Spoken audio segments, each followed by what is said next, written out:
নির্বাচন কবে হবে এ নিয়ে দেশ জুড়ে চলছে ব্যাপক সমালোচনা। এরই মধ্যে নির্বাচনের আভাস দিলেন দেশের অন্তর্বর্তী সরকারের নৌ পরিবহন, শ্রম ও কর্মসংস্থান মন্ত্রণালয়ের উপদেষ্টা brigadier general M Sakhawat Hossain. মঙ্গলবার ব্রিটিশ পার্লামেন্টের হাউস অব লর্ডসে মানবাধিকার সংগঠন ভয়েস ফর বাংলাদেশ আয়োজিত সম্মেলন শেষে সাংবাদিকদের বলেন, প্রয়োজনীয় সংস্কার শেষে 2026 সালের মাঝামাঝি জাতীয় সংসদ নির্বাচন হতে পারে। আলোচকরা বাংলাদেশের রাজনৈতিক পরিস্থিতি, মানবাধিকার ও ভবিষ্যৎ নিয়ে আলোচনা করেন। এ সময় গত 15 বছর ফ্যাসিস্ট বিরোধী অবস্থানে পাশে থাকার জন্য যুক্তরাজ্যের রাজনৈতিক ব্যক্তিত্ব এবং মানবাধিকার নিয়ে কাজ করা সবাইকে ধন্যবাদ জানান আতাউল্লাহ ফারুক।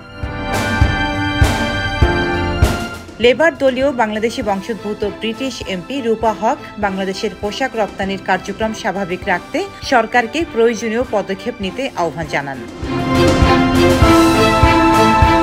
সম্মেলনে সাবেক ব্রিটিশ মন্ত্রী পল স্ক্যালি জানান, বাংলাদেশে যে মানবাধিকার লঙ্ঘন হয়েছে তার সঠিক তদন্ত শেষে যথাযথ বিচারের ব্যবস্থা করতে হবে, যাতে করে এ ধরনের ঘটনার পুনরাবৃত্তি না হয়। এ সময় লর্ড হুসাইন বলেন, বাংলাদেশের অন্তর্বর্তী সরকার সব সংস্কার এবং সুষ্ঠু নির্বাচনের জন্য যুক্তরাজ্যের কাছ থেকে সব ধরনের সহায়তা পাবে।